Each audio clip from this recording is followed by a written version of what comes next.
Hello and welcome to tonight's show.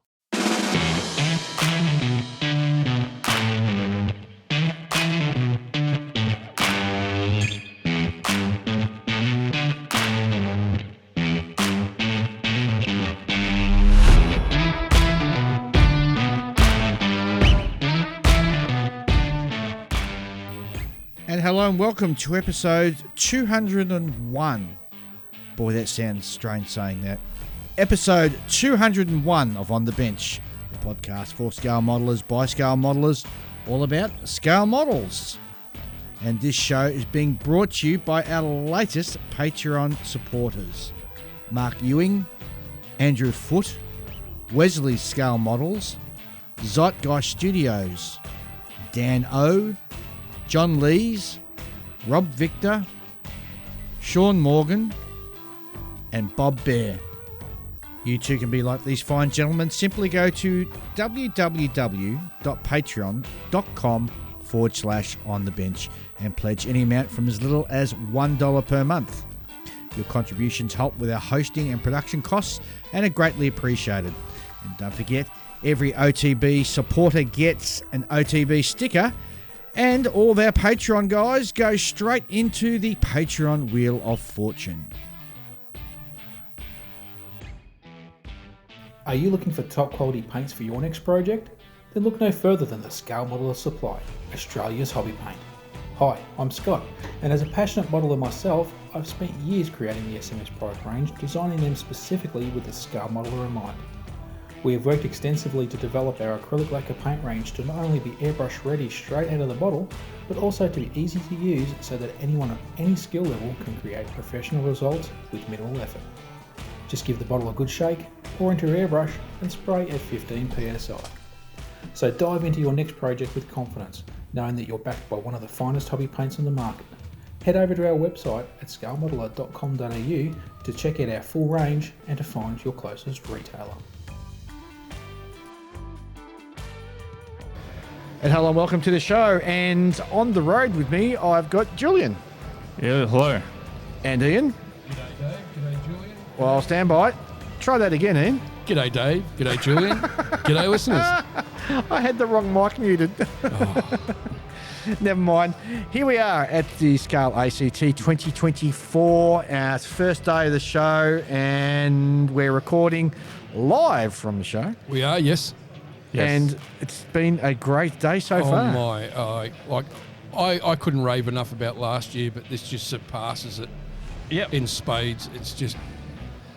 It's such a huge amount of entries. Yeah, it's like 30% more show. The retailers, swap and sell. If I've got anything to complain seminars. about, is that I wish there was more car models for me. You know, like on specifically things to buy. That's what I mean. Like I haven't been to the swap and sell yet, so I'm just talking about the there's a couple retailers. interesting Guns car kits up there you might like, Julian. That sounds a bit old and yeah. You know how I am with the age of kits, and like I like them fresh. Yeah, you don't like them old timey things, do you? Well, I like old timey subjects. I just don't like old timey plastic model kits. Those Guns kits are wonderful though.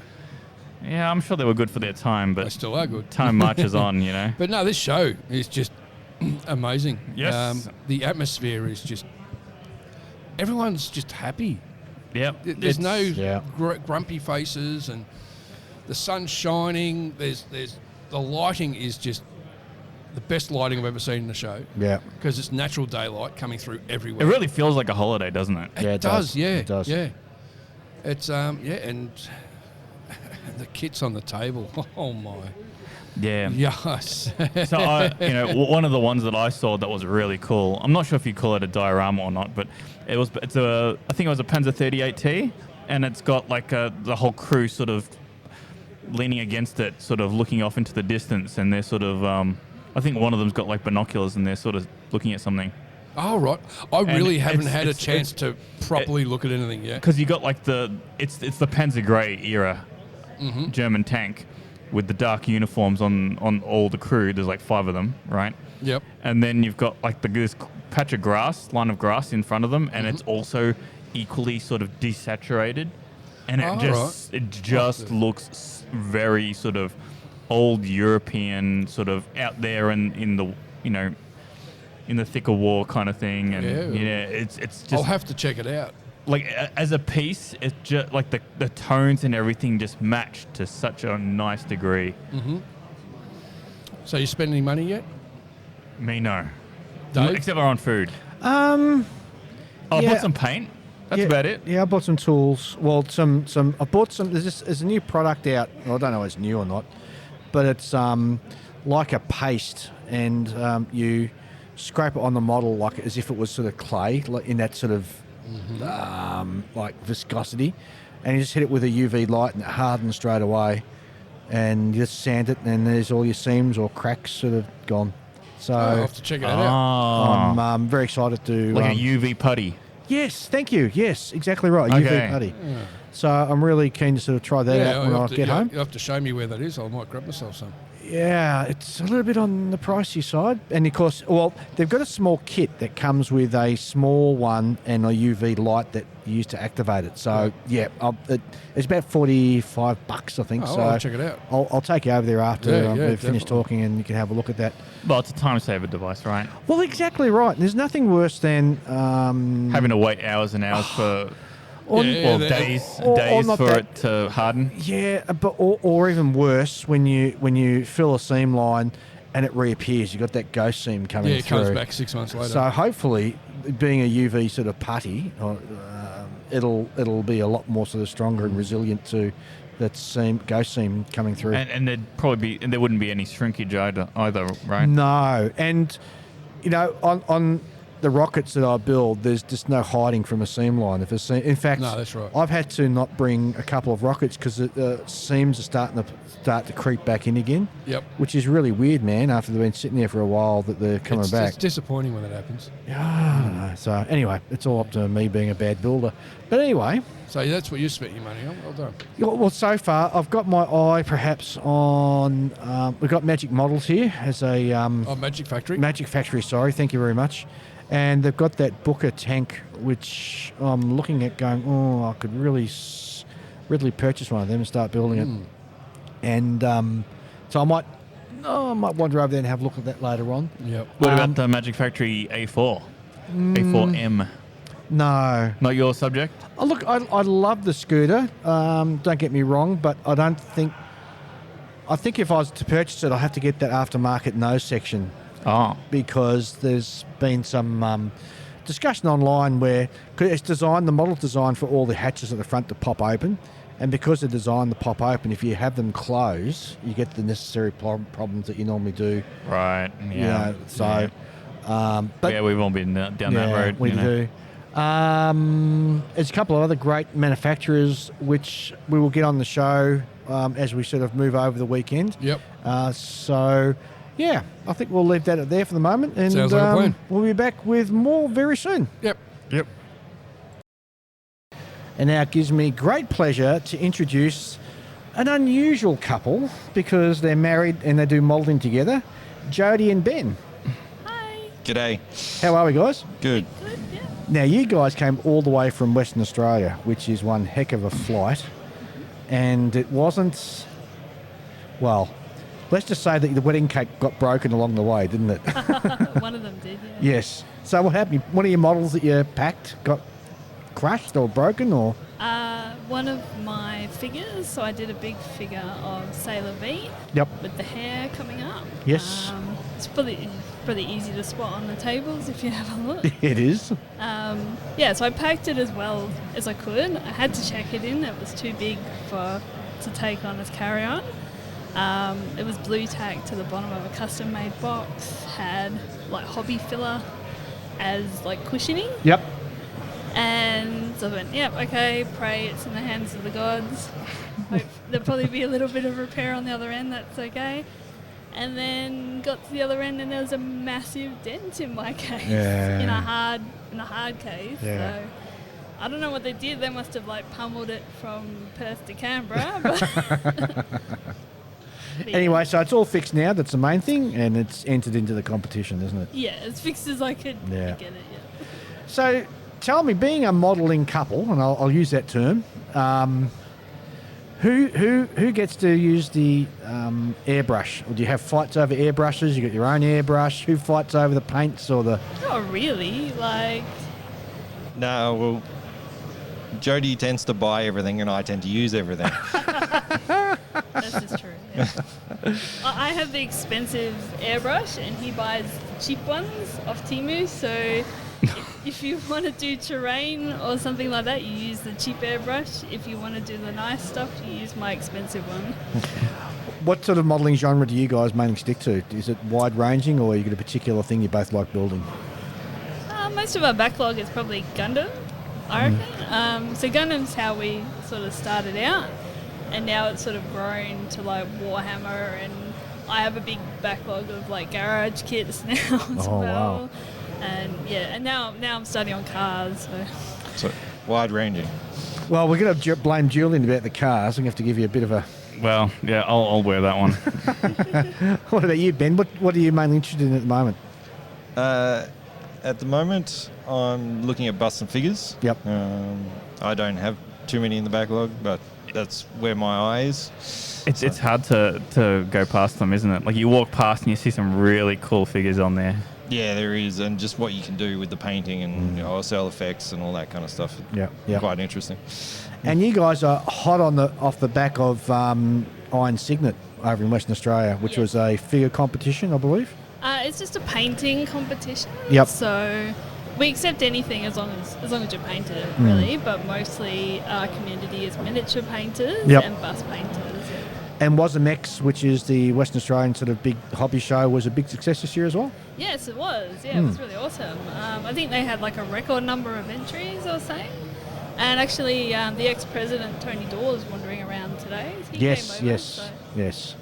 I'll have to catch up with him later on and say good day. Yeah. Terrific. But no, yeah, it was really good, yeah. Wonderful. So how many kits you guys got entered in for the show this weekend? I think 6 each. Yeah. 6 each. That's a lot to bring over on a plane. I bought a lot of miniatures, so Right. mine was quite easy. I didn't have too much troubles. Jody, on the other hand, not so much. Right. That makes sense. Yeah. That's what I did when I went to the States. I took a figure. It's the easiest thing you can do. Yeah. Put it in a tiny box. It'll never get crushed or anything. Yeah. No, you never know. Well, guys, thanks for joining us on the bench, and best of luck for your entries in the show.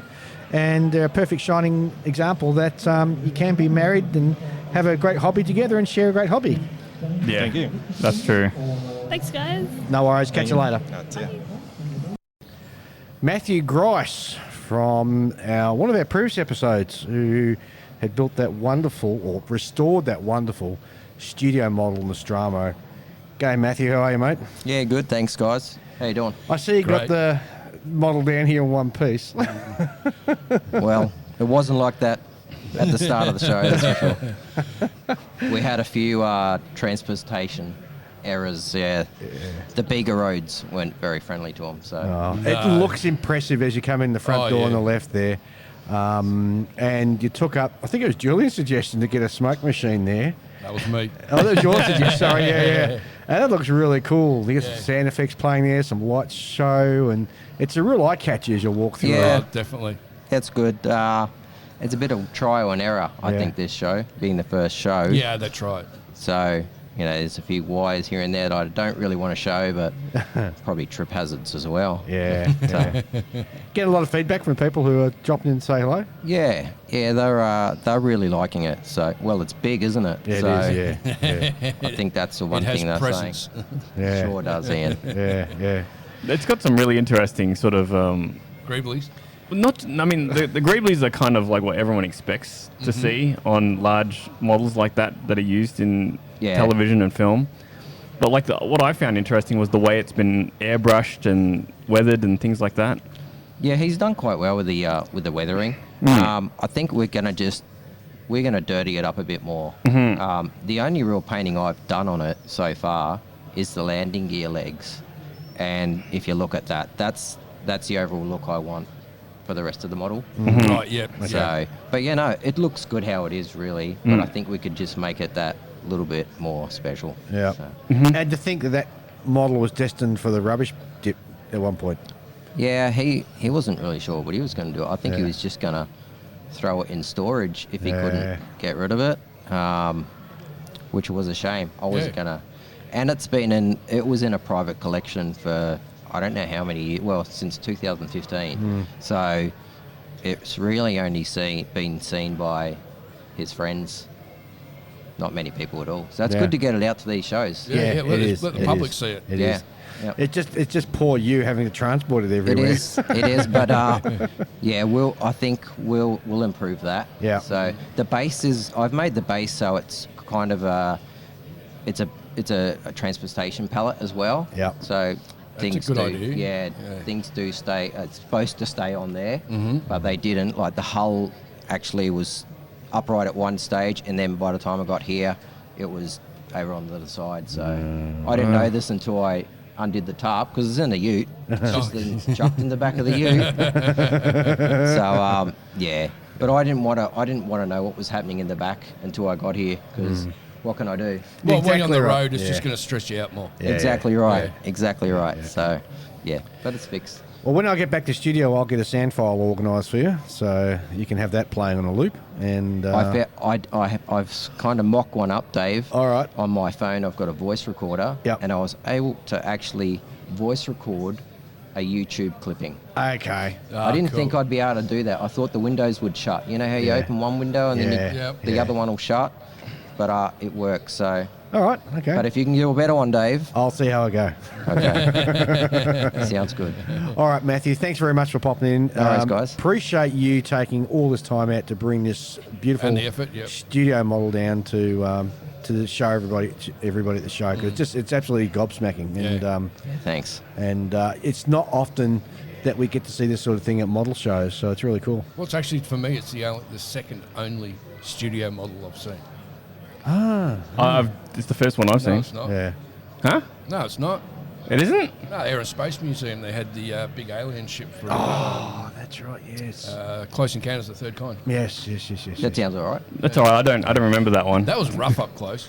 Yeah. Well, Was it really? studio models typically are because they're designed particularly just Yeah. to be filmed. And that's it. Yeah, absolutely. Yeah. Because, I mean, everything changes on camera, right? Once they edit it. Yeah. And these days they seem to darken the film anyway, so you don't really see all the detail that these model builders put into these models and the weathering. So That's the thing that annoys me about modern movies is everything's dark. everything's dark. Everything's Yeah, they should shot at night. turn the light up. Yeah. Turn the light up. Let us That's see I what we're reckon. looking at. Yeah, exactly right. I agree, Ian. All right, guys. Thanks very much. Thanks, guys. Okay, and on the show now, I've got David from Hobartville Hobbies. G'day, mate. How are you? Oh, hi, David. Absolutely delighted to be here. Thank you so much for having me. So, Hobartville Hobbies. Who and what is Hobartville Hobbies? Hobartville Hobbies is, well, basically me. Hey, no surprises there. I started it back in 2021 or so, Right. just 3D printing some parts for the old 1970s tooling 24 scale Spitfire. Yes. And I printed a cockpit set, some wheel bay, some wheel wells for it, and I got to thinking, I wonder if anyone else would be interested in this. So I just kind of stuck it out there on Facebook, Yeah. and suddenly I'm getting orders from the US, the UK, Norway. Wow. Right? Wow. Yeah. Norway of all Yep. places. Yeah, yeah. Yeah, and honestly, it just kind of grew from there. Well, actually, Norway doesn't surprise me so much, given we got a lot of listeners up that way in that Yeah. part of the world, and they're prolific builders. Yeah, well, evidently. Must be those long winters. I think it is, yeah, those long winter nights. Yeah, it is indeed. So you got a whole range of stuff. You Yep. do full model kits that you Yep. produce. Yep. You also do avionics base for F-111s, Yeah, a whole heap of sort of add-on parts. You do the seamless intake for the 72nd scale F-111 kits. Yep. Is it you're mainly aircraft focused? Yeah, primarily. My modelling career, if you can call it that, has really been centred around aircraft. Yep. most recently, I've purchased off you a fantastic drone, which is in 35th scale, is the Government Aircraft Factory Tirana drone system, which I bought off you last year, built it, and I had an absolute ball building it. It was a lot of fun. Oh, fantastic. It was Thank a you lot very of much, fun. And more recently, or coming up now, you're also in the process of producing the Ikara missile launcher, missile itself. And, well, okay, let me take a step back. The Ikara, which is actually a rocket launch torpedo. Yep. And the launch system, which That's it right, sits yeah. in on the ships and ejects from that. So that's coming out in 72nd scale and 35th scale? Yeah, it's available in 72nd scale right now. Right. I'm having a set of decals done for it by Decals in South Australia, by Yep. young Derek Lee, who actually did a fantastic job of the decals for the Tirana. Yeah. So I thought, Derek, please give me a decal set for the Ikara. Then they're very nearly ready, but not quite. Hopefully I'm not throwing Derek under the bus here, but hopefully I'll have the decals ready for, say, the end of next week. And if they're all good to go, I'll release the Ikara and launch it. And also the Ikara, you're going to do it in 1/16th scale? Yeah, 1/18. 1/18. Right, Yeah, that's going to be 1/18. quite large. Yeah. It's Yeah, gonna be- it's going to be. I suppose it's a bit of a statement piece. That you'll. It's either a desktop thing or on the shelf thing, just to showcase the missile. Yep. Yeah. So we fully recommend you go and check out Hobart Hubbies. How do people find you? Where you're located and on your online store and all that? It's hobartvillehobbies.com.au. It's on Facebook as well. So those are probably the best ways to get onto me. And you ship worldwide, obviously? Absolutely. And Hobartville, how'd you come up with that name for a hobby store? It's funny. Look, when this all kicked off, my wife and I were living in Hobartville. Now, Hobartville is actually a suburb, if you can call it that, of Richmond in New South Wales. Oh, okay. Yep. So we would routinely have Hercs flying around and C-17s flying over the house. I mean, I loved it. Yeah. No, who wouldn't? Couldn't Yeah. get enough. Yeah. But then we, to cut a very long story rather short, we ended up moving to Foster, up on the north coast. So because it was probably a little bit too hard to change the name, I just kept the name. But the truth is, I'm actually thinking of changing it to something else. Now, what that something else is, I'm not quite sure right now. But we'll just run with Hobartville for now. How about really cool models and bits?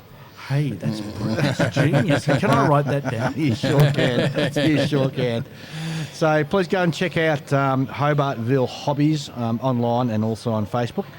There's some great stuff there. And if you build F-111s, Australian subjects, even non-Australian subjects, there's perhaps something there for you that might tempt you. And also some maritime stuff I forgot to mention as well. So go check that out. Dave, it's been awesome having you on the show. No, thanks, Dave. It's been a pleasure. Thank you very much, Ian. No worries. And You're really welcome. excited about your new stuff that's coming out, so I Hey, can't me wait too. for that. Yeah. All right, mate. Good on you. All right, let's have a look at some listener mail. But before we do, we have a late voicemail message that came from Scott Gentry and the boys at the Triple P for our 200th anniversary. cool. So I'll just play that now. Hey, Davey and Julian, this is Scott from the Plastic Posse Podcast. Sorry we missed your 200th episode. Congratulations on that major milestone. You guys have been leading the way the whole time. Really appreciate what you guys do and your support of all the rest of us in the community. Keep talking about scale modeling and much success to you. And here's looking to another 200 episodes. Take care, guys. That was really great to hear from Scott and the boys, so that's fantastic. Yeah, cheers, guys. All right. Let's get on to some listener mail now. Yeah. First one comes from Dee, who writes in, Dear David and Julian, just a quick note to say thank you for the prize of the one-on-one with Lincoln Wright. To say that I'm honoured is a real understatement. I have been following Link for several years on Facebook and consider him to be an outstanding expert in his hobby. Well, we feel the same, actually. We do, yes. Outstanding in his field. Well, he's certainly outstanding on Friday night, but anyway, I won't go into that too much. I'm also quite humbled by the comments made by the three of you. It has been a great experience to have followed you since the beginning and to hear the difference in your broadcasting skills from episode 1 through to 200. It's been marvellous. Again, congratulations on 200 episodes and hope to catch up at another show. That's from Dee Dee. Thanks, Dee. Same back to you, buddy. Yeah. Stephen Bernardo just simply writes in with congratulations on 200. Thanks for that, Stephen. Thanks, really buddy. Appreciate you dropping in saying g'day. Very short and sweet, that one. Yeah, it was. And Ryan Hothersall is another short and sweet contributor this time round. He sent a lovely picture of some photos that he took at a aircraft-only model show that was held in South Australia at the South Australian Aviation Museum over the weekend of the 2nd and 3rd November. Oh, very cool. And the general theme for the year, for this year's exhibition was Middle East Air Forces. Ooh, So that it sounds looks like interesting. they probably had about 150, maybe 200 there, so that looks pretty cool. That's not bad. Yeah, I've never been to the... I wouldn't have thought that would be that popular of a as far as genres go, but that's a big turnout for. Yeah, and I've never been to the the Air Museum in South Australia, so One to look out for in the future, Dave. oh God, there's so much places to go to, so little time. Anyway, And so little time off work. Yeah, I know. We all have regular jobs. next one is from Ben Montgomery Schinkel, who is asking us to promote the Gaming Hobby and Model Expo, which is coming up on November 23rd, 24th, 2024 at the Brisbane Showgrounds. This is a show that's going to have hobby and retail expo, free activities for the entire family. There's going to be workshops, cosplay, gaming, and of course a scale model competition. Oh, very cool. So tickets and event details are at ghmx.com.au. Go check it out, and if that is in your wheelhouse, drop in and spend the weekend there. Yeah. Sounds like great. Thanks very much, Ben, for that. Next one, we have just a quick thank you from Wesley Becker, who writes in, thank you for the awesome podcast. Always stoked when I get a notification that a new episode has been uploaded. Hey, no worries, mate. You're welcome. Next email is from Tony Jacob, who's writing in and says, I'm just wondering if I'm the only one suffering modelling social media burnout. I realised recently that trying to keep up with every page, group, channel and content creator was stressing me out. I also realised that I was spending so much time sharing my own modelling progress and following commenting on threads that it was killing my enjoyment of modelling. I've pulled right back mostly, just following my real favourite podcasts, my favourite Facebook group, and a couple of builders, and also my club page. More building and less talking about modelling feels much better. Yeah. I see his point, yeah. Yeah, Yep. you can, it can be a real time killer too. You lose so much time when you're caught in the social media circle. Yeah, running through your feed all the time. Well, you're a big one for social media, Julian, compared to Ian and I. You reckon? Yeah. You're always looking at Instagram and all these other weird sites and things. That's a bit different. I'm not really paying attention to... There's not a lot that I actually follow. I'm just sort of skimming through and looking at things that, like, oh, here's a nice looking build and something, that doesn't take any time. I just glance at it and then move on. I don't really engage much, really. Like, you won't see me commenting all that much. Yeah. Especially not these days. Yeah. I mean, it's sort of like a bit of... It's not that it's a time waster, but I mean, you have to budget your time in that sense, and that's what Tony's doing, you know? Yeah. I must admit, I've got so many sort of Facebook groups that I'm following or signed up to that sometimes there's a challenge, and especially with all the ads that are coming up on Facebook and Instagram now. Man, that's really killing the whole thing now. Yeah. I might move to something else like Reddit or something like that. Don't go to Reddit. No? No. Don't go to Reddit. That's an unholy land, that is. Unholy land. Oh, there we go. That's the dark side of the internet, that is. All right, guys, of course, if you want to send us an email, you can send one to onthebench64@gmail.com. And don't forget, we have our new voicemail application. So just click the link in the show notes and you can leave us a voicemail. We'd love to hear what you've got to say. Do. So thanks very much. And we'll be back shortly. Will do. And unfortunately now we have Lincoln behind the microphone. G'day, Link. How you going, mate? Unsubscribe. Hey, guys. Thanks for having me on. Hey, no worries, mate. How you finding the show? It's on the map. It's on the map. Sorry, I'm just kidding. I just came out doing my demo, so I'm a bit... no, mate, it's big. It is, isn't it? I'm really impressed with... like last year, it felt big, good, vibrant. This year, It's starting to outgrow the venue, right? I reckon is it 20-25% bigger? Vibe of the people is really good. Yep. Yeah. A lot of activity. Yeah, I'm really, really impressed. Sadly, you guys are here again, though. Yeah, I know, yeah. Yeah. We always have to muddy the waters. Yeah. The look on Dave's face when I said that. Oh, it's a podcast, but I can see him. Luckily, he's at the other end of the table now while I crack these jokes. And you've got your product placement hat on. Yes. Sorry,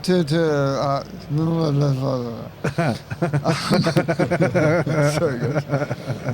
Yes. I'm wearing the Hundstaffel gear that's part of the Hund Volume 3 book that I'm releasing very, very shortly. Cool. I'm so sorry that I couldn't have it ready for the show, and they were at me in there going, "Where's your new book, Link?" So I'm so sorry. It's because we've made it really technical. This one, All right. The subject is really technical, so I thought, I'll be smart and make the book technical too. And it's a Famous lot, last words. yeah, Well, it's just a lot more. It's each one of them is highly involved with a lot more SBS step-by-step shots, which just takes a lot of time to crunch and get it looking good. Yes. But we um, were gutted because that's the whole reason why we came to Canberra. Said nobody ever. Now, I do have a question for you. Please. That just occurred to me, and maybe it's more obvious than I think it is, but with the MAK law-wise, is the armor plating supposed to be steel, or is it some sci-fi space age thing? No. So interestingly, I don't claim to be an expert across the different ones. I get really deep into each of the ones I work on for the books because then I need to go really nosebleed deep. Yep. But the different armor units used across the different... let me try that again. Different things have different armor. Right. So some of them are older. You could call them ferrous materials versus tungsten versus ones to stuff that would be, we could call it like the sci-fi composite. Sure. Okay, cool. Because, Why do you ask that? Because of the weathering opportunities, whether you treat it like a... I mean, I think a lot of people treat it like cast iron, right? Sure. You'll notice my new version of stuff, none of them have cast iron texture because I extrapolated that from modern day drone development that we don't really armor up drones now. Drones are meant to be cheap, fast, easily rechargeable, easily replaceable, and they try to work with speed, stealth, those kind of aspects. So I've tried to, at least in my head canon, separate the human stuff, and they try to protect them and put heavier armor and cast on it, for example. But the drone AI-driven stuff, I don't up armor it. I keep it relatively smooth and that makes a lot of sense, doesn't it? Yeah, I mean, like the law, smart. the law is the underpins the the materials, which underpins the way the model comes out, right? Sure. I like to work like that because if it works well in my head, I figure that I can. I've got a frame of reference through which to base the models on. Yes. And it also provides like new opportunities for That's right. different outcomes, right? Rather than everyone sort of funneling into what they think is the way. And you know, that's one of the things. It's quite open though, because I do know, and speaking with other friends when they're making stuff, they go through their processes with me, and I understand they're thinking of it along different points. So they want to do the cast iron texture, not for any reason other than that they want to do it. And that's also a valid and good enough reason for me. I'm like, why not? If you want to do it, cool. Yeah. Just understand you're wrong. Stay in your lane. No, but really, that's one of the great things about, we can mess around. On real world subjects, I do know that because I'm collecting a bunch of plane kits. I love the fantasy of one day pretending to be an aircraft modeler. But one of the challenges is, I'm like, I really want to do the Japanese Phantom. But then the Tamiya kit, you can't do Japanese Phantom with that one because it would be wrong. Right. Yeah. But that's what I love about the Machine Krieger kits, though, is that I'm never wrong with it because you can do that version of it if you really want to. Why not? Yeah, yeah. Why not? Why very not? true. Why Very not? true. Yeah. Have you had a look at the MOK stuff that's on display on the table? I heard there's a table there. No, I've been at the booth right up until last second here to run over and do the show. So once things quieten down, I'm beeline over there. How does it look, Dave? It looks really good. That How many? camouflage. I don't know. I wasn't counting. Your shoes couldn't come off quick enough to get the toes out? Yeah, that's all right. That's it. There's one that's got that very figure painting style, Cool. like curved backdrop. Yes. Oh, You yeah. know, where the floor sort of becomes the wall. That's took the a picture of backdrop. that. Yeah. Really, Is it the Mark really. 44? I'm not sure. I think that one, and it looks very like barren. Yes. That if I'm not mistaken, that'd be Rowan's work. Okay. Shout out Rowan. Right. He's a student. So every time he did something really well, I'd say, yeah, keep doing that, mate. And then there's That's right. Positive reinforcement. He's really good. He really gets it. And then there's the camel. The camouflage on that camel is Oh, gorgeous. cool. Yeah. Oh, no, I haven't seen that yet. So camel. Yep. Yeah. Oh, I'm all over that. I'll have to race down and have a look. You will? Thanks. Yeah. So I mean, I really like what's going on down there. It's very creative and very Sweet. cross-genre influences is really strong. So now was probably an inappropriate time for me to talk about my airplane fantasies, wasn't it? No, not go at Go all. for it. I mean, at all. there's a modelling podcast. We work on all that. I can't wait to get around and look at all the tables. Like I'll make a beeline for Machine Krieger stuff. Brett, one of my mates, has got a bunch of Macross kits here. Oh, yep. I can't wait to zoom around and have more of a good look at stuff. This is so much cool things to look at. Yeah. Inspo Plus. And not only that, you've got a table here as well yourself. And again, you're being swamped and flooded by the adoring crowds and the great unwashed. And I think I've been doing free kits for the last 45 minutes. when I get down, they'll be, all sold out now. Cool. based on the success of you coming down to Canberra, you're thinking about maybe going to some shows in New South Wales and Queensland next year? Why would I do that? I'm kidding. I just really wanted to say that. I'd love to get to more shows. Yeah. Oh, definitely. Yep. Loving the shows. And each show I go to seems more fun. Yes. Because, you know more people. Yep. You're able to go, mate. Yeah. The social aspect is pretty good. Yeah, the social. I know we're not supposed to be socially adept people because I make plastic models. But yeah, the camaraderie. You guys were joking about it, and getting together with you all last night. We had a beer or three.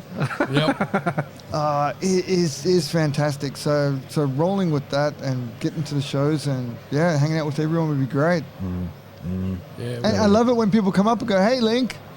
And I'm like, and we were laughing about, how do I know you? Because that's how it works. It's awesome. Yeah, everyone knows you, but you sort of going, who are you? With the release of your new book coming down the pike very quickly, we have to have you on the show again when we're back in Melbourne and get you to talk in more detail about that because I'm very excited about that.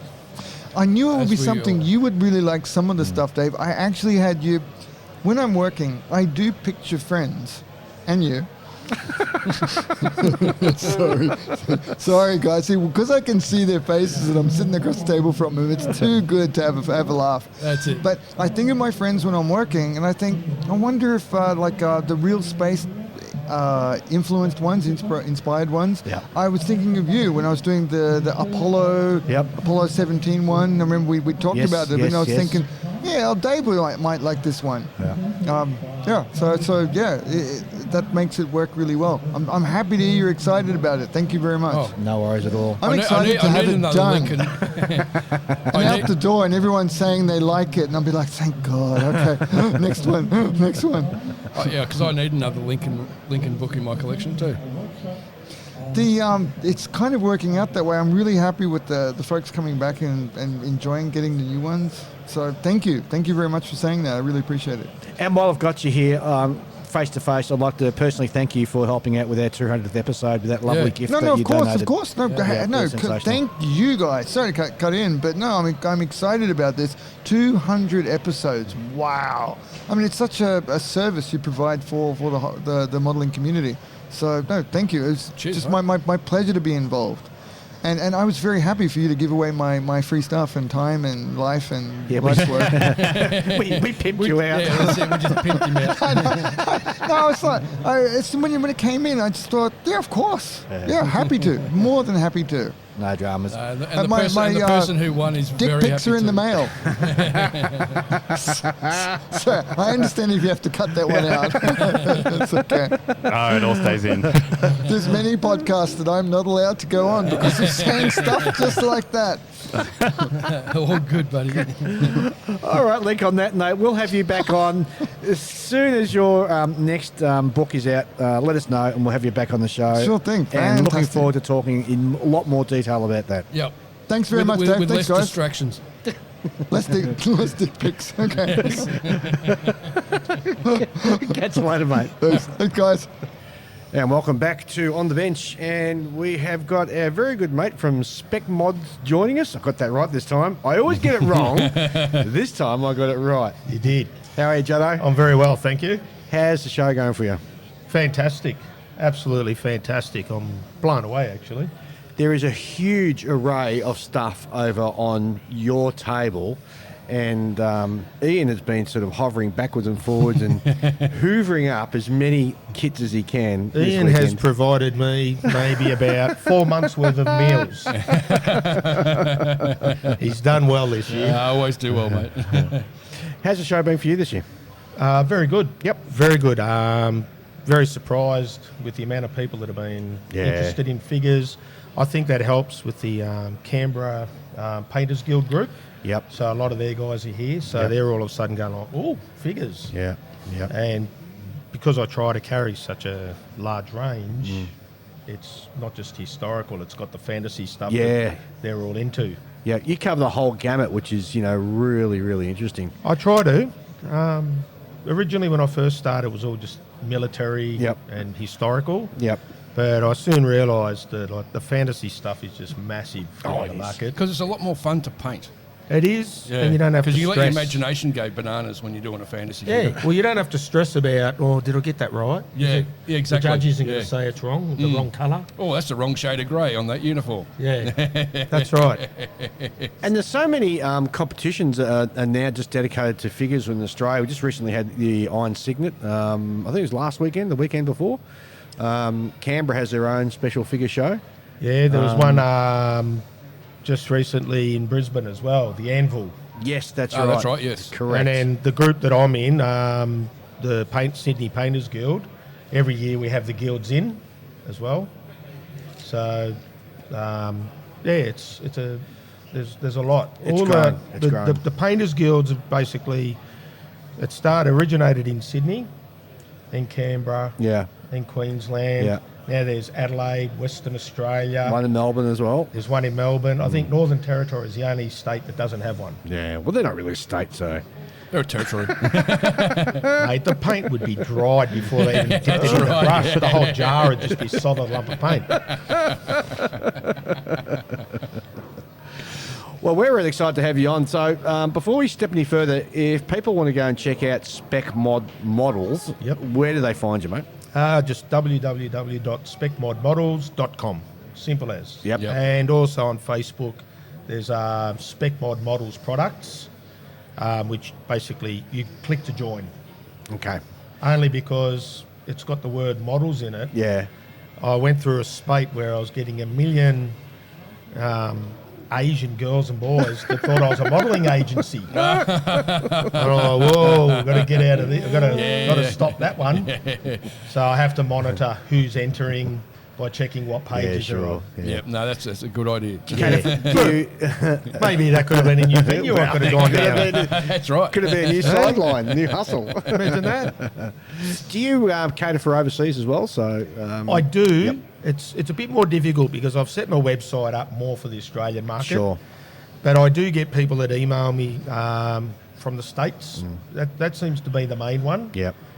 And I've just got to work out post. Yeah. On my page, it's set up for Australia only. Yeah. And I just do a flat rate. Yeah. But for America, I can't do that same flat rate because No. the post costs are horrendous. Oh, they are. Oh, They are. yeah. Even a in killer. Australia now, they're sort of getting up there. It's getting crazy money now. Well, we're very pleased to have you on the show because not only that, but you're actually sponsoring this Patreon Wheel of Fortune, and Yes. you've donated a lot. Do you want to tell the listeners about this particular prize? Okay, so it's a company called Scientific Models, and it's a series they do called Alternity Miniatures, which is sci-fi apocalyptic type things. And the piece that I've donated is it's called Gonya, and it's a female with pretty radical blue hair on the box art, carrying a great big sledgehammer, and she's got like a massive, big, giant bionic fist. Yeah, it looks It's a really cool looking figure. So, it's a very cool Really piece. nice. Well, how about we spin that and find out who the lucky winner is? And as that wheel worries. goes round, I can't thank you enough for actually helping support this part of the show. It's my pleasure. Happy to help. All right, and our lucky winner is Matt Williams. So thanks, Matt. I'll be sending you an email and organising to get that posted out to you. I would be very excited about winning that. What I like about this particular piece is that it's not overly complicated. So for those who are having a first crack at doing a figure, this is a fantastic starting point. Exactly. Yeah, too true. And if Matt needs any help or any advice, he can join the Specmod Models products page, send me messages, and I can point him in the right direction. Well, there you go. And we've included your business card in the Yes, box and everything, so that's fantastic. Yes, so he will be able to contact me. Awesome. Happy to help. Thanks, Juddo. That's all right, mate. Yeah. Well done. Always great to have you on board, buddy. Always great to have a chat with you blokes. All right, well, let's keep going. And I think we've got Matthew Grice up next to talk about that sensational... the big Nostromo. The big Nostromo. Yes. So we'll go dig him out. Back shortly. And now, joining us on the bench, we have Dermot Crowley, whose first time here at a model show. Is that correct? That is absolutely correct. I'm about 2 hours into it and I'm loving it. And have you brought anything to actually enter into the show? I did. On your encouragement, I decided to put some skin in the game. So well done. My third model was a Navro Lancaster Dambuster. Wow! Wow! And I put it in the rookie section. Yep. And yeah, it's pretty cool. It's the first thing you see when you walk in the door, so it's pretty cool. Well, that is great. I have to go back and have a look. Yes, I'll have to go back and have a look Yeah. too. How do you think the competition is Look, for your category, like specifically? to be honest, I looked at the table and I didn't think it was the rookie table because everything's pretty good. Yeah.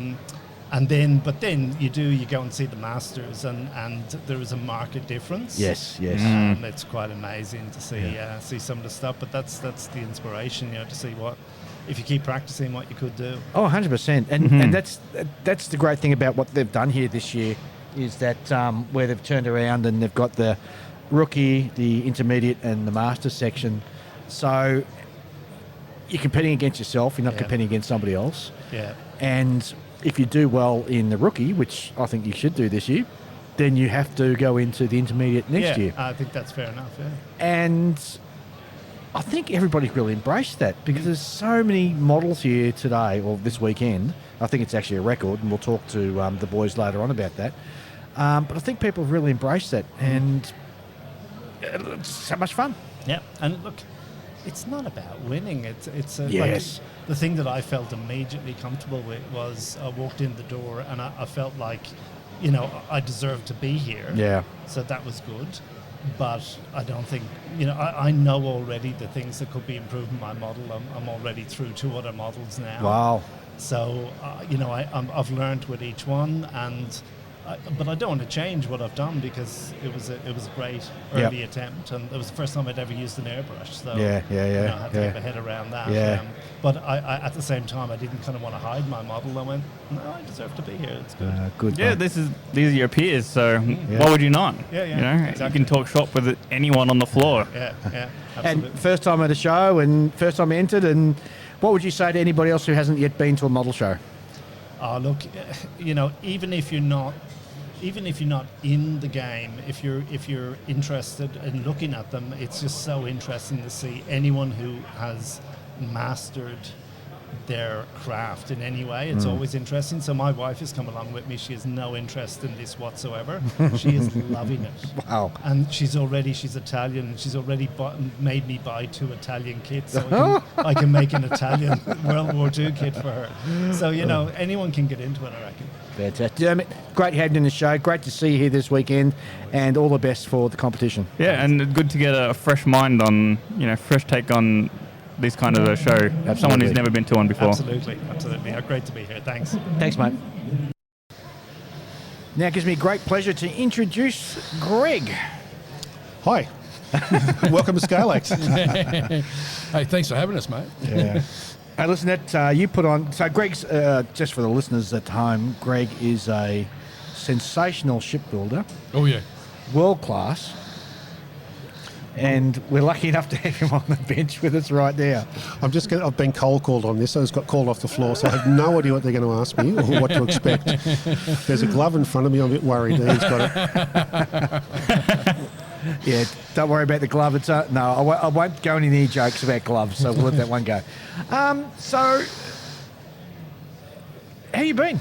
I'm good. Good. Obviously, I saw you gentlemen out last night. You're well behaved. We saw Lincoln. I saw a little bit of Lincoln after dark, but he was quite well behaved as well. Well, I actually had an early one last night because I was exhausted from the drive up, so didn't hang around too long. Ian and Julian kicked on past me, I think, and Ian lost his key to his room last night. Yeah, that was not a good thing. Yeah, having to call the security to let me in.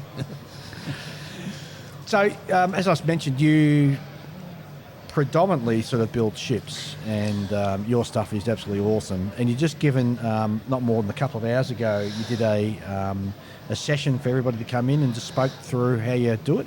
Yeah, I gave a presentation on just the method of building ships. Not every technique's pretty much the same. It's just where do you start, where do you finish. It's a complex, tiny little thing where you put thousands of pieces in one ship. Yep. Harder to hide seam lines than something that small. True. Yep. But also, the build process is going to be different to other genres, right? It's very different. Like, you don't put it all together, then paint it. You've got to paint it in pieces and put it together, which seems to make it take forever, and then it's suddenly finished in one snap. Yes. You're not going to get much mid-build motivation boosts, No, there's no little rewarding moments. So you've entered the Dreadnought. I've entered the Dreadnought, and that is somewhat a stunning build. Not only that, the cage masks that you got on the cage antennas, they're just sensational. I don't know how you did them. Slowly. Slowly, that's a good way, wouldn't it? I've built it before, so this is my second Dreadnought I've done it on. So it's using a cage antenna. It's just a piece of solid wire in the centre and using denier line on the outside. It comes together quite nicely. But do you have some sort of jig there set it up in so that you can sort of attach it to, or? This year I didn't. I just put the centre line on there, right, and then attached it to the hull, and then added the denier line afterwards. Oh, that's a good way of putting it. Yeah. The problem with using a jig is you won't get the same sag properly. Yes. Yes. Yeah. That's makes the point. sense. Because I made a copper, they were quite heavy, so they wouldn't have been taut. Right. So is this some ship thing that I'm not privy to? It is some ship thing you're not privy to. So it's the radio antennas I used to use. Yeah. Okay. I'll show you later. Okay, I'll have to have a look. It just leaves you cold, doesn't it? Yeah. I mean, like, yeah, I got lost. It's a dark art. It's a dark art, Julian. There's It's a about dark five. art. There's about 5 of us that build. Like, there's three of the 4 of us here build ships. Yeah. You're You're the the odd one out, Julian. I've got one in the stash. I've got One. a few in the stash, actually. Yeah. And I'll get there. You have built one. You built an aircraft carrier once. That's true, but it's not. I don't see that as a proper kit. That was a snap together.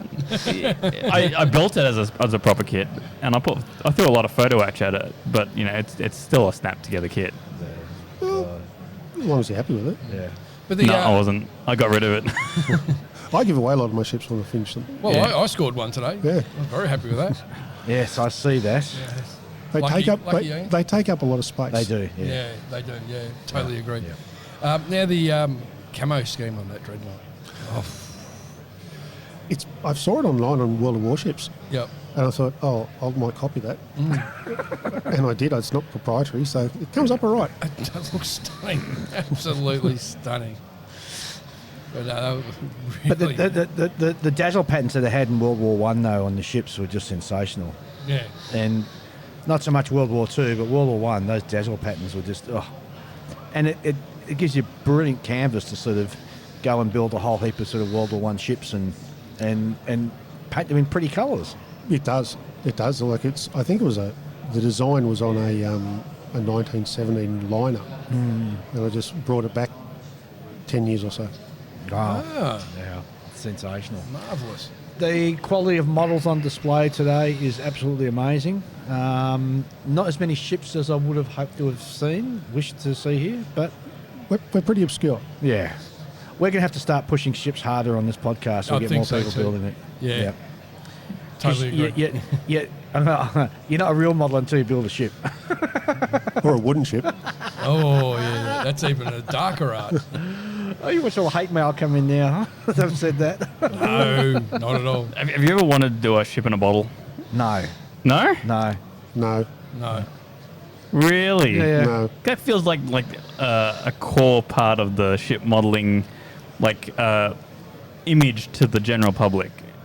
To use your words, it's old-timey. Yeah. Right. No one does that anymore. No, it's not done. Because it's kind of like a self-contained display case, right? Yes. Kind of. Yeah. But they're all small. Yeah. Like really small. The problem with building a ship is they take up a lot of space, especially the bigger the ship. Mm, Where do you that's put them true. afterwards? I think a lot of the fun parts of the building of a ship is the photo etch, like ladders and staircases and elements like that. And I haven't had a chance to build any of those in 70-second scale or whatever. Was it 70 seconds? No. 1/350, sorry. I forgot the scale for the one that I built. All this stuff's coming out in 3D print now. Yeah. So you don't have to fold anything. You just have to cut it off the risers and paint it. Yep. The detail's amazing. Okay. So if you look at... I think for at least stairs, I would probably go the photo etch over the 3D printed version. No, because your handrails aren't flat. Handrails are usually round. Yeah, but at that scale, are you gonna? Should you be able to see that? Oh, definitely. Yeah, but I do everything from an OptiVisor, like most people do at our age. So you kind of, once you take it off, you can't see the detail anyway. Yeah, A lot that's of right. it. Got a valid point there. But to have a 3D printed gun, like any aircraft gun, that it's in one piece. Oh, yeah, as I agree for that. As opposed to doing 50 pieces multiple times. And the big searchlight type things, those elements, you can't make those out of photo etch properly. No. Not properly, no. Well, not to that standard, No. I don't think. Yeah, 3D printing certainly has become the big time saver for shipbuilding. Yeah. 100%. And what was that company you told me that does it all? It's Micromaster from New Zealand. from Their New stuff is Royal Navy says there's nothing better. There's nothing better. I think some of the Asian markets have tried to muscle in on it a bit. They're just not at the same standard. So you heard it from us, Model Master. And I've used it before, and it arrives nice and safe, very well packaged, and like you said, it just saves so much time when you're building repetitive sort of stuff on military ships. There's an Englishman who lives in New Zealand. Oh, really? Yeah. I have actually spoken to him. I was going to get him on the show, and he's a bit reluctant to come on the show. He didn't think he had much to talk about, so I must reach out to him again and get him back on again. Get him on. I'll nag him into it. All right, done. Yeah, good idea. Done. Greg, it's been awesome to have you on the show. Thank you. Thanks very much for dropping by, and we hope you have a great weekend. Cool. Same to you, gentlemen. All right. Thanks, Greg. Thanks, mate. And now I'm pleased to welcome Michael from ScaleMod Collective, who has found himself somehow shipwrecked up here in the ACT this weekend. G'day, Mike. How are you, mate? Hello. Hello there. So, how was it? How are you enjoying the show? This is your first time in a state for a show? This is my first time at ScaleACT, and it is magnificent. It is great. The caliber of models, outstanding. Just, it's open, easy to get around. You can see everything. Love it. And it's got a real summer vibe, doesn't it? Yeah, I'm sweating. Well, I mean, like, because, all our model shows in Melbourne in wintertime, right? In the middle of winter. Yeah. So, I mean, this is a very different feel. Like, you got the sun coming in through the ceiling. And The lighting coming through either end of those giant windows. Yeah. It was really good. Because when I was up the other end looking at some of the displays, I love the fact that the light was coming in, especially on the cars. You could see the shine. Oh, yeah, for cars, the natural lighting is... It was really good. You could see the effort that the modelers had put into it, the finish. There's nothing to hide. It's all there. Yes. Yeah. The only downside I find is that every time I go and look at my models just because you do that, you go back and you look at your models, it's got a few little specks of something on top, and it's like pollen or something. It's dust it's the from room, the air. yeah. So every now and then I think, do I want to be the guy that dusts off his own models every 2 hours? You don't want to be pretentious or precious. I'd hope that the judges would know the venue and go, they get a bit of dust on them. Oh, they will. Yeah. And be able to tell dust in paint from our venue. Yeah. I'm quite sure they will, and because this is their second year at this venue, and geez Louise, they've almost outgrown it already. Yeah, they have, yeah. So it'll be interesting to see what they do next year. We're going to have a chat with Peter Davis, the president of the club, later on, and actually find out what their plans are for next year, because based on what's happening this year, it's going to be... Well, especially the amount of entries this year. 804, was it? Something around that, Yeah, we'll have to confirm that. I mean, they can probably squish things in a bit more. You could probably get away with an extra 10% more stuff, more models, more people, more vendors. But geez, they'd be pushing it then. It feels like a 30% increase in crowd from last year. Yeah, oh, definitely. It's absolutely huge here. So, Michael, did you bring anything to enter into the show this year? Yes, I've actually done my first ever entry into a show. Oh, Whoa. wow. I've done online competitions. Yes. Yep. But this was my first foray into put it on the table. Very good. And you know what? I feel good about the fact that I put it on the table because some of the stuff down there is amazing. Oh, I know. And I looked at it and went, wow, I can learn so much still. Yep. And I was really excited to see the other stuff. Yes. I wasn't looking at it going, oh, my stuff is not going to compare. Mm-hmm. I'm looking at it going, that is amazing. How do I do that? Yes. Because I just love being in a gene pool of good creatives and representing what they're doing, their skills and craft. Yep. And it just feels good. What model have you entered? I've done a Gundam. Oh, very good. Should I say what it is before? Of course you can. Yeah. It's a Forbidden Gundam X252. It's got a Okay. big scythe, def and wings and stuff. Oh, Okay. cool. Yeah. With colour shift paint and... Ooh. Yeah. You're going all out. No, it was out of the box. It's just a Okay. repaint, so standard level. Yep. Just with whatever was in the box and the markings and just painted it. So Perfect. Oh, very cool. very happy with how the paint came out. Okay. Because you can see the transitional shift of the colours, Right. even if you just walk around it. So, That transitional paint that SMS does is just sensational. yeah, it was the black hole. You know what? That black hole, I've got a bottle of that, and it is fantastic for doing solar panels. And the modern VDU displays of modern jet aircraft. Oh, really? I never thought of using it for that. So I do it with just a little squirt, Yeah. and then a little bit of acrylic clear over the top. Yep. Done. It looks that bluey metallic of the modern jet screens when they're turned off. Yeah. And because it's the color shift, it Ah. does a little. So it just makes the orange comes through. It just makes that cockpit just jump that little bit more. Yeah. Well, it's a clever idea. Yeah. See, we learnt something new now. We do. That's what I love about this hobby. And for the old ones, you know, the old green. Yeah. I use the Citadel paint, Carbolite green. Hey, if it works. With a bit of Tamiya smoke on the top. Bang, done. So, yeah, That's so awesome. there I'm with my Citadel on a modern jet aircraft, and people look at me like, "What are you doing?" I'm painting it, making it good.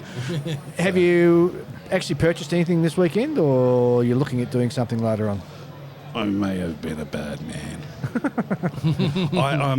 I went into the swap cell first before doing the retail circuit. Yep. It's a good swap cell. It is. It's well set up. It's a good swap cell. I love the fact that they have it marked so that whoever brought their stuff in for the swap cell, they've obviously got a code. It's on the table. You take your purchase up to one pay point. Yep. They write down whose code is on. You pay at a central point. Out you go. Yep. And obviously they pay the people later who No swap cells. haggling or anything Yep, like, any none of of that that. stuff. That's the only thing I miss. I miss the haggling, man. No, I prefer- because the haggling just takes up time and No, space. the haggling and, works. You say 20 and I say 15. Yeah, and then I say, see you later. Yeah, exactly. I want 20 for this. You don't want to No, haggle. I like- no. You don't want to haggle. No, I I don't. want to haggle.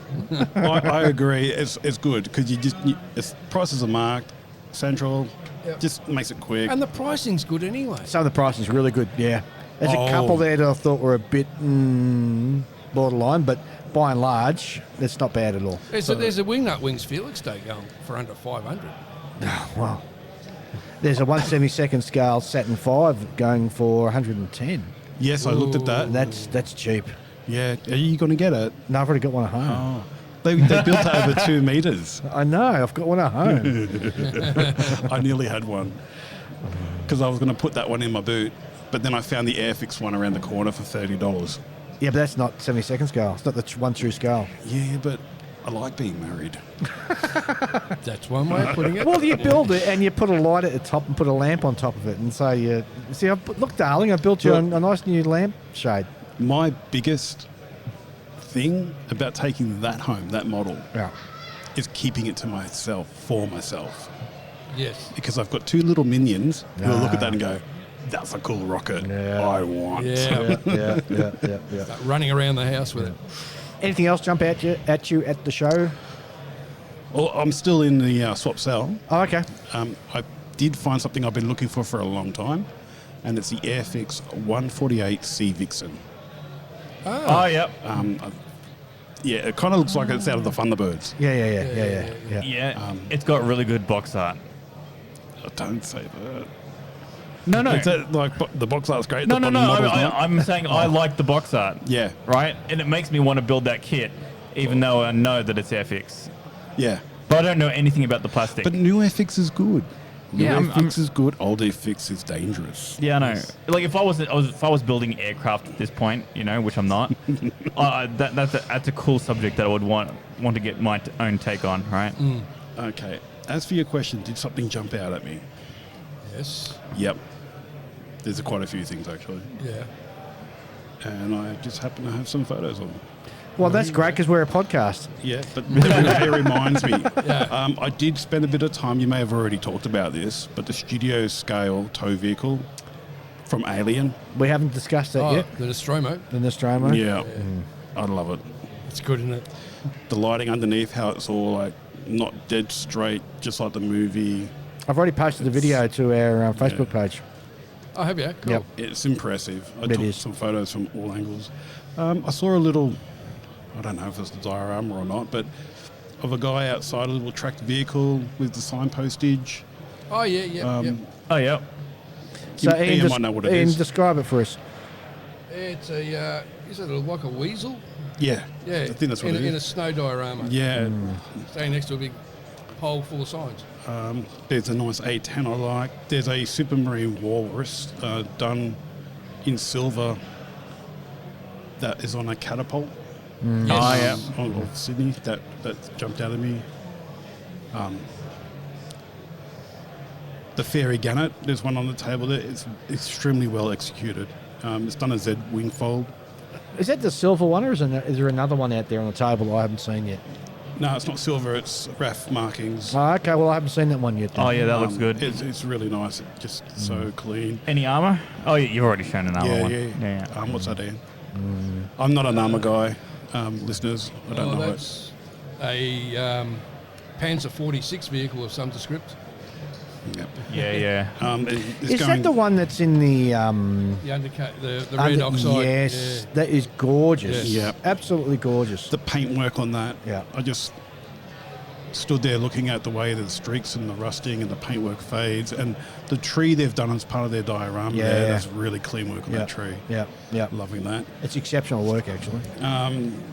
One of the railgun dioramas. Yes, the Thor. It just had so much in it. The grass on that diorama looks like it's windblown swept, and the tracks of the German vehicles going up the cars and that to it. Oh, brilliant. I have not found a model on the table I didn't like. Even if it's not my Forte. reference for build, and I build a lot of different things. Everything just looks good. It's just great. And I'm not struggling to see the models in this venue. The light is brilliant. And the round tables help too. I think the round tables are better than square Yep. because the flow of people around the models just continues. It doesn't get jammed up and stop. Yes. It feels weird, and I've commented this a number of times. When you first look at it, it looks weird and it feels weird. But once you actually go down and sort of walk around, it kind of makes sense. Yep. Yeah, because like traffic that doesn't want to flow, like if you just want to get past all the competition tables, you just go around the perimeter. Yeah. And the center is just for people looking at models. Yeah. And it's also a clever way of getting more models on a table and reducing the footprint by having them on a round table. You can pack more models on there than a traditional sort of trestle for some reason. I don't quite know how it works, but it's physics, man. Well, I guess so. Because there's no part of the table's closed in. Yeah. It's always expanding because it's a circle. But even their traditional sort of oblong tables, they're accessible from both sides, so you can walk up and down and around because they're not. They haven't strung great big sort of freeways of tables all end to end all the way along. They've all got gaps between them, so you can freely sort of flow between the tables and enjoy the models from all different angles. You can even do that with the retail vendors. Cut through. Yeah. There's traffic flow everywhere. Yeah. Like, there's no real jam points. Yep. I mean, the swap cell was a bit cuddly. Yeah, it was. I did get, a couple of tummy rubs that I wasn't expecting from behind. But that's to be expected. Especially when someone saw something they really wanted. And it's like, I must have. Get out of my way. I shall push you out the way. There's a bit of that. Atmosphere here is great too, isn't it? Yeah. I mean, we've even got the police walking through having a good look. And we've said it before, Ian and I and Julian, each time we come here, they really work hard to sort of create this fantastic sort of social atmosphere outside of the actual expo. Oh, yeah. As well as they do within the expo. I think part of it is the fact that because it's Canberra. Yeah. And most people don't live in Canberra. Yeah. There's a lot more sort of out of area travellers. Yeah. And they sort of go, well, if you're attending, then you're staying for a couple of days. Yeah. And you're not going to be driving, so why not just stick around and socialise, So it's very much like the Nats in the US, where you're all sort of in that one location and you're all sort of just hanging out with your mates for about 3 or 4 days. Yeah. So I showed the club, the Scale Model Collective, I showed them, the photos of last night where we were social and having meals and drinks and enjoying modelling company. And they were jealous? Bingo. What are you doing? You're on the drink? No, we're socialising. So guaranteed you'll be dragging a few more back next year. And I've already had a few saying, we're coming up next year. We're appraising the thinners. Modelling fluid, I think it's called by a couple of other people. Yeah, modelling fluid. Yeah. And really half the club is already saying they're coming up. Good. It's got quite a few members here today anyway. Yeah, you do. So... Because you came up with Troy. Troy was the your chauffeur. Yep. Thank you, Troy. And he's floating around somewhere on the ground out there on the floor. Yep. Yeah. He's fallen prey recently to the retail bug. Why not? He was like, no, I'm not going to get anything. No, I'm not going to get anything. I did it. I bought it.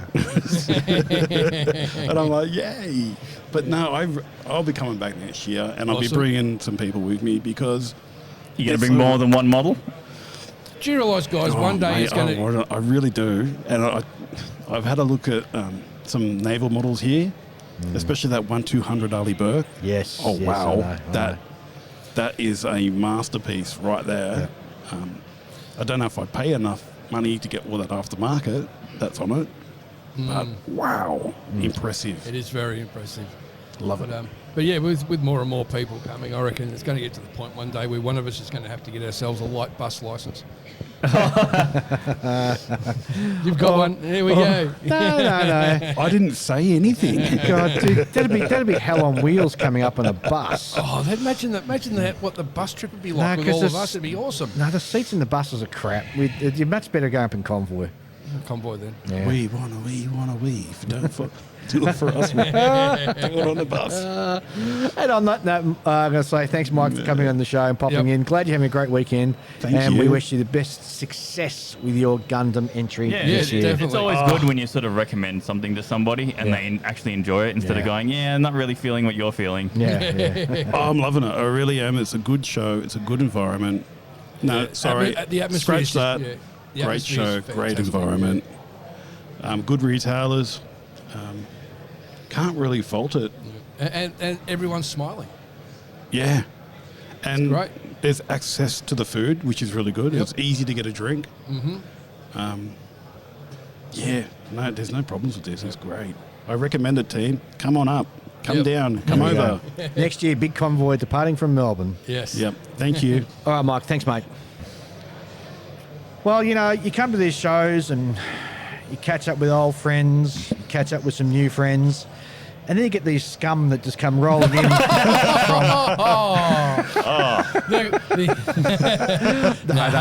I'm pleased to welcome Callum. Thank you. I was getting there. Dave's horrible with names. I was thinking of another. No. I'm pleased to welcome Callum from Micro Machines Podcast. G'day, mate. How are you? Very good, thanks. Very good. Welcome to Oz. Cheers. It's only the third time being over here. So, yeah. And how'd your trip go? Long. Really long, because, of course, I can't go from Auckland straight to Canberra. I've got to take a train from Sydney, and it's, about 12 hours of actual travelling, and it's not fun. Especially when you're trying to carry a model and base and everything like that. So I only had one small little bit of photo etch break on me, so I got away with it. That's not too bad. That's not too bad at all. And it's all fixed now anyway. Yeah. So tell me, how's the Micro Machines Podcast going? How's all the crew over there? They're going pretty well.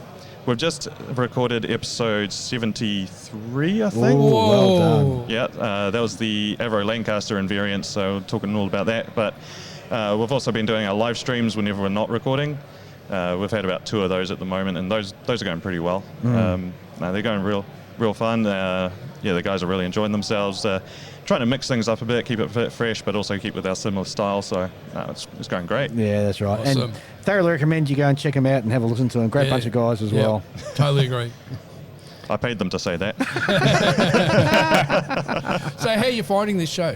Oh, it's great. It's great. It's much bigger than anything in New Zealand. Like when I first walked into this place, I'm just amazed by how big it is, how many... there's 800 entries. You got so many vendors. You had the swap and swell, where swap and whatever. Swap and smell. Well, did a bit in there, I got to say, but It did, didn't it? I mean, because how many people don't know how to use deodorant? Yes. Well, they're modelers. They don't need to. It was a pretty warm day today, and I think I went like a bit temporarily insane going through trying to grab whatever I could, but spent about $100 in there, and yeah, I might go back in there later. Now you just got to get it all home. Oh yeah. I don't need to bring clothes back. It'll be fine. Prioritise, eh? Oh yeah. What do you think of the quality of the kits on display today? Oh, there's some amazing things. Like I can't stop. I can't walk past a table and not stop. You know, you're just always catching things. Even when I was walking over here, I was like, "Oh, look at that! Oh, look at that! No, I got to be somewhere." You know. But yeah, especially the master stuff going around there. Like, there's a lot of Bradleys from Magic Factory that caught my eye. There's a lot of like the ships down there. A lot of the dioramas. They're just incredible. So back in New Zealand, I mean, Ian and I and Julian, we've been threatening for years to come over there, and we still haven't yet. So next year, fingers crossed. Yep. Not saying anything, but hopefully. Yeah. What's the size of the modelling scene over there and the model show over there? It's not too big. I mean, I've only gone to 2 shows. The first one was the Auckland Nationals last year, which was hosted at my club, and that was about 5 tables or so. So about 200 entries. The only other show I've been to is one in Hamilton that had about 150 sort of thing. So it's not overly big, but it is quite cozy. We'll say it's quite a nice community. Everyone sort of knows everyone. And it's really nice. Gotcha. Yeah. Yep. What about the sort of Gundam or the Warhammer sort of scene over there? Not too sure. I know the Hamilton show I went to, that was a mashup of scale armor and scale models and Warhammer, so it was a bit of a 50-50 split. Oh yeah, cool. But I do know a lot of guys who are into Warhammer back home, and yeah, I can't really comment too much on those ones. I mainly stick with war and military stuff and whatnot. So. But I have been looking into Warhammer just because I got a 3D printer, so I can print stuff off and trial it out. So, yeah, I mean, if you can bypass the Games Workshop prices, then go for it. Yeah.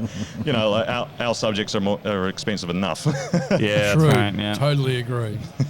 Especially if you're just approaching it from a modeling perspective, you're not going to play the game, right? So half of that value isn't even there. Yeah, well, the thought of repeatedly picking up a model is just a bit foreign to me. Yes. Yes. Totally agree on that one, mate. So, we've spoken about model. Any particular model kits out on the table that really grabbed your eye? Ooh. Don't know. I've been mainly looking more towards decals lately, just because, I got quite a few models at home, and so mainly Firestorm. I still need to swing past them. I've got a New Zealand Valentine I want to build, but I don't have the decals for it, but they do, and that's the New Zealand Second Armoured in the Pacific. Ah, so, cool. Yeah, I've got a Valentine kit ready for that, but couldn't find the decals back at home, but they have them here, so I definitely need to try and find them. Star decals. I think so. Yeah. They look really good, and it's because I've got references for one particular Valentine with this great yellowish green camouflage scheme that I want to make, and they have the decals just for that one. Ooh. So whereabouts in the Pacific were they deployed to? God, ask me the hard questions, why don't you? Well, I thought that was the easy question. I'm not too sure. I'm still doing my research at the moment. Right. Fair enough. You have to check that out. Dave's intrigued now. Well, I am. I can't. Yeah, I didn't realise Valentines were actually used in the Pacific. Yeah, they were. Yeah. New Zealand used them quite a bit, and I think Australians did as well. More Matildas. Matildas and Stuarts. Yep. Yeah. And Lees as well. Yeah. Although the Lees weren't deployed over to the Pacific, they formed part of our first armoured division, I want to say. And then when it became obvious that Australia wasn't going to be invaded, and it didn't make any sense to use those sorts of tanks in the Pacific, so they just got sold off to farmers and turned into bulldozers. Yeah. So I'm going to do a bit of research and find out where Valentines are used in the Pacific by the Kiwis. It sounds interesting. Yeah. Sounds like an interesting modelling subject. Yeah. All right, Callum. So where can people find your podcast? So primarily you can find us on YouTube because we are a video podcast first. So just a Micro Machines podcast. You'll find the live streams there. You'll find our episodes. We have a Discord as well. And I know Ian's on it, and if you do join the Discord, it is quite a busy Discord. We have flat chat. About 50 to 60 channels, and that's just from our community saying, "Oh, we want to talk about this." And if we find people talking about one subject a lot, and then it gets lost in general, then we'll just we'll just move it to a different channel, and that's fine with us. So find us on Discord, Facebook. We have an Instagram page for our group bids now, and we're also on Spotify and all of that kind of stuff. And you better shout out to your other mates from the podcast. Oh yeah, so we've got Garrison, Clint, Don, and Dennis as well. So great bunch of guys. They're all in the States and Canada. So one day, hopefully next year, I will plan on actually meeting them because we're coming up on our 3-year anniversary in March, and we haven't actually met in person. So it'd be nice to actually see them. It would be, yes, definitely. All right, mate. Thanks very much for popping by, and I hope you have a great weekend. You too, mate. Cheers for that. All right, see you, mate. And we are joined by the president of ScaleACT, Mr. Peter Davis. Gentlemen, how are we? Fantastic, mate. Woohoo! How's things? We're pretty, obviously with everything, first time trial on something. There's been a few teething issues, but overall, it's been good. Well, let's take a step back. So this is Sunday afternoon. Sunday afternoon, we're at 1:40 p.m. The sun is shining. It's 27 degrees in Canberra, and it's been another great day. It's been a cracker of a day. It's been a cracker of a weekend. It's been a cracker of a show. And how many entries did we have in the end? We have ended up with, drumroll, 786. Oh, 786. That is a record. Yes, it is. Yeah, for us, it's fantastic. So setting more records, shows progressing again. There's people been in all Saturday, all Sunday. There's just been people streaming through the door. Generally, members of the public. It's been really well received this year. And this is the thing. This is the thing about this show. I mean, you're so close to some of the attractions here. You can come in the morning, pop out for a couple of hours, grab lunch, go and check out the Australian War Memorial or the Dinosaur Museum, pop back in, and it's an all-weekend sort of encompass show. And, of course, there's Canberra After Dark as well. And that's just growing. The Friday night, there was 50-odd people at the pub. There was huge dinner. There was 2 things going on. The formal dinner was full. You guys were all out again with another 20, 30 people. And again tonight, there's still people in town tonight, and that was popular last year as well. So we had a good group of people. Well, Ian was saying everybody sees walking around with a big smile on their face. Yep. It's wherever you go. It's the happiest show I've been to. I've had a heap of people come up to me and. Especially yesterday, but I've been flat out today. I think people will just leave me alone. But just saying that the vibe's good. There's a real nice atmosphere, which is really really great. And it's been fantastic. But and yourself and your club members work really hard to sort of pull that off as well. Hugely. So and it's kudos to you and your club that you build that sort of community environment. So it's not just about coming here for the show on the Saturday and the Sunday, but it's the social aspect. In between the show and during the show as well, all year round, really. We build up. We've got a large member base. We're 160 odd financial members, but it doesn't come from anywhere. Like ScaleACT's been around and slowly building over probably 15 odd years now. So it's kudos to people before me that got the foundations down. Exactly, and everyone behind the scenes, even every year in year on year out.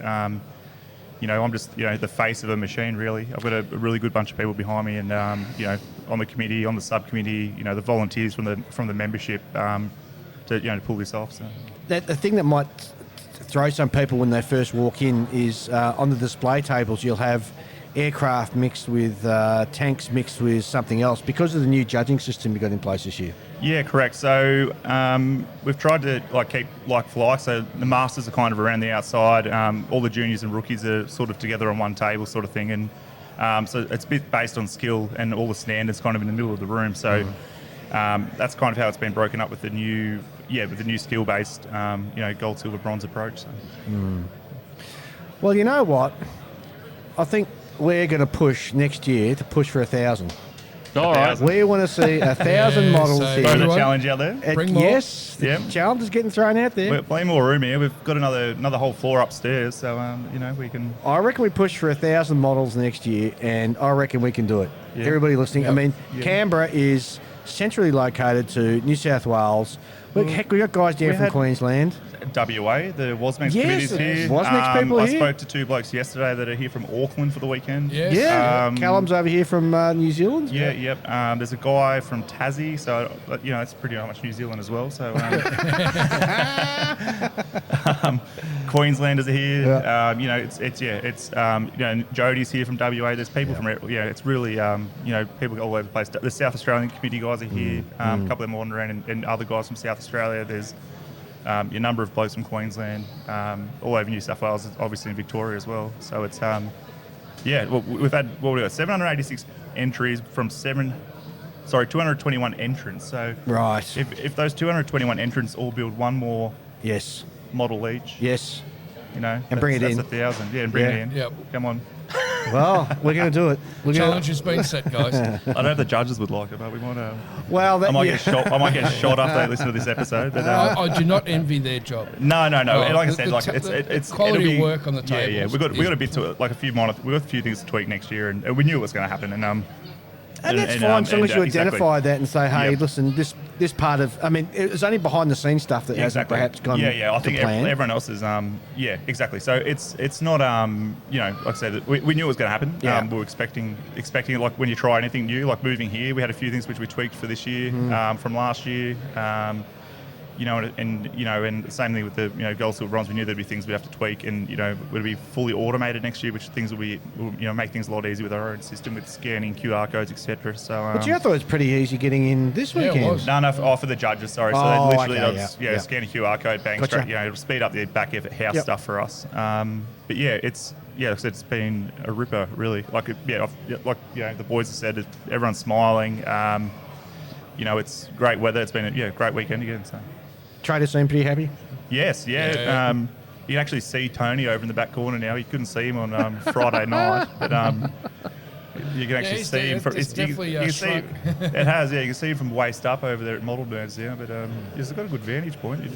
There's a few people wandering around. So it's good. Well, mate, hats off to you. Hats off to all your club members, all your organisers. You've put on a fantastic show, and yet again, kudos to everybody because we've just really had an awesome time up here, haven't we, guys? Yep. Yeah, and Can't wait till next year.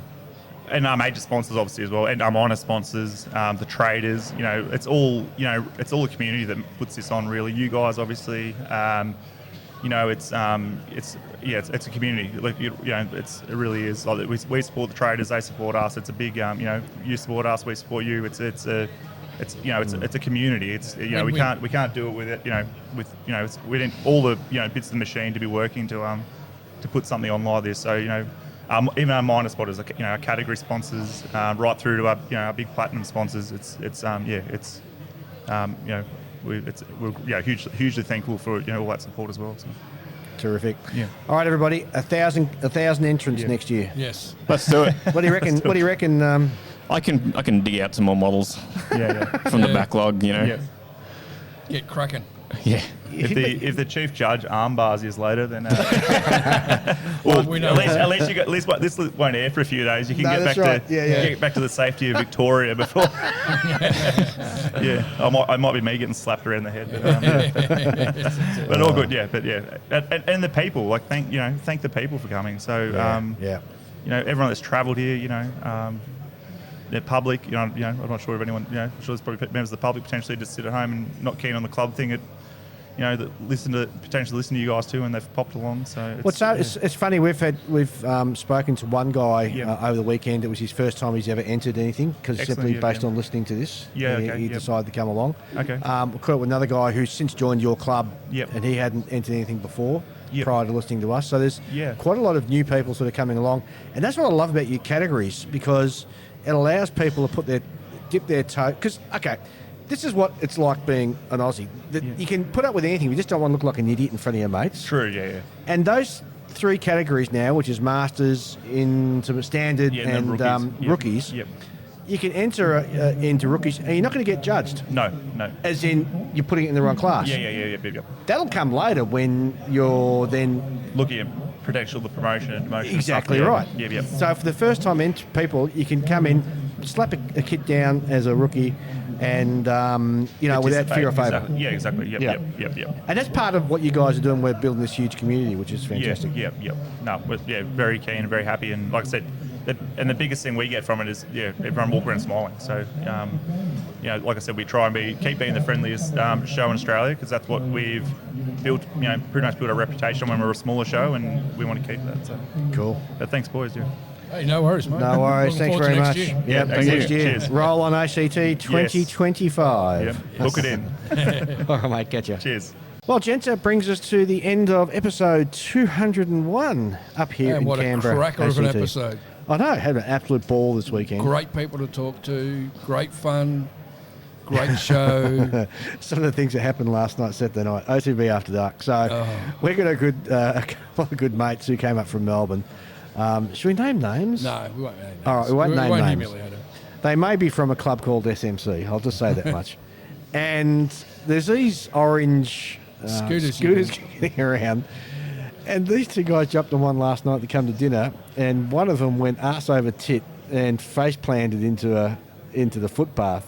Yep. So he's got this big split lip, broken tooth, and his pride slightly dented as well. Yeah. And this morning, it looks like he's gone 6 rounds with Joe Tyson. Yes. His face looks like he tried to open a door with his face. It's probably an improvement in his looks. Oh, Dave. Low blue. Look, it's been great. We've caught up with a whole heap of friends. We've caught up with, I've got so many I can't name. Yeah, we've got a growing group of people that goes out for a night. Yeah, yep. And there's Gavin. It's to the point where there's like almost like multiple groups. Yeah, and Gavin, and you Andrew. You can't put enough tables together for everyone to sit together. Yeah. Andrew Haas. We've had Clayton Huckabee, of course. Yeah, of course. There. Yeah. By the way, we missed you, Stuart Rolfe. You should have been down here, but never mind. Next time. Lucas, Greg. Look, there must be a cast of hundreds who've sort of come along, and we've all had a great drink and a meal to eat together and chat, and it's just been great camaraderie and great fellowship. And yeah, it shows how good the modelling community can be when it wants to be. It's really funny because we'll be there getting sloshed, and then while yelling over the crowd, because there's a lot of talking going on because it's a bar, right? Yeah. And it's all just modelling talk. In a way, it's good because it chases all the normies away and makes more room for us. It does. It does. All the regular patrons, Yes, very true. Well, that's the last for our show circuit this year. It was a good start to the next 100 episodes. Well, that's a good point, Julian. You're right. It was a good start to the next 100 or next 200 even. So this is the last show for us for 2024. I think the first show, Cab Off the Rank, which we won't be attending, is the one up in Rockhampton. Unfortunately. Up at the pub there, which I'd love to get to one day, but we've got so many commitments next year. And we're only allowed a certain amount of time off from work. Yeah, that's right. That's a problem. It'd be nice to be retired and fully paid to go and do this all year round. Right, yeah. Imagine just travelling the world, just doing model shows one after the other. Podcasts, yeah.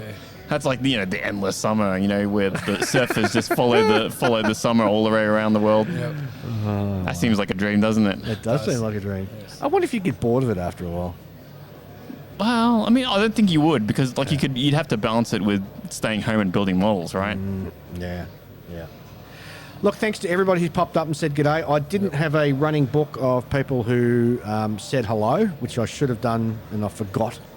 But you know who you are. You came up and said g'day and you shook our hands. Yep. And you said how much you appreciate and enjoy the show. And certainly means a lot to us. It does. And we certainly appreciate the fact that you guys follow and support us. So until next episode, that's it from the boys. Adios. Yep. See you later. See ya. Well, thanks everybody for listening. Hope you enjoyed that. Not quite sure what was going on with Julian's microphone there. I'll have to look into that and get it sorted out for next time. Before I leave you and finish up the show, just got to receive some very sad news. Comes from Tony, the owner of Horizon Models, who has just let us know that he's closing up shop. You may remember Horizon Models produced those wonderful 1/72nd scale rockets, both the Agena, Mercury, the real early stuff. And to hear that he's closing up is just it's just really sad to lose another modelling manufacturer. However, there are a little bit of ray of sunshine coming out of this. All kits are 25 to 40% off while stocks last.